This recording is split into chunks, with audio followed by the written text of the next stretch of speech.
দেশের বিভিন্ন জায়গার আরও কিছু খবর নিয়ে এবার একটি ডেস্ক রিপোর্ট। বাণিজ্য উপদেষ্টা শেখ বশির উদ্দিন বলেছেন, কোরবানির পশুর চামড়া নিয়ে ফেসবুকে মিডিয়ায় অপপ্রচার চালানো হচ্ছে।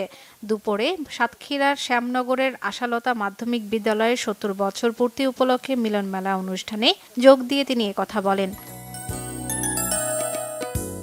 ঈদ পুনর্মিলনী উপলক্ষে ভোজ সভা করেছে মোংলা বিএনপি নেতাকর্মীরা। শহরের আলিয়া মাদ্রাসা চত্বরে এ পুনর্মিলনী হয়।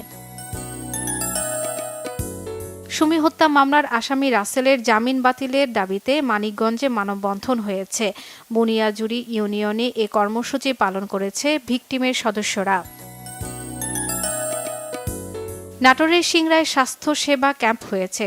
দিনব্যাপী এ ক্যাম্পে ৪ শতাধিক রোগীকে নাক, কান, গলা, গাইনি সহ বিভিন্ন রোগের চিকিৎসা দেওয়া হয়। রাজশাহীতে শুরু হয়েছে ২ দিনব্যাপী কাবাডি প্রতিযোগিতা। সকালে রাজশাহী লালন শাহ মঞ্চ সংলগ্ন মাঠে এ প্রতিযোগিতার আয়োজন করা হয়।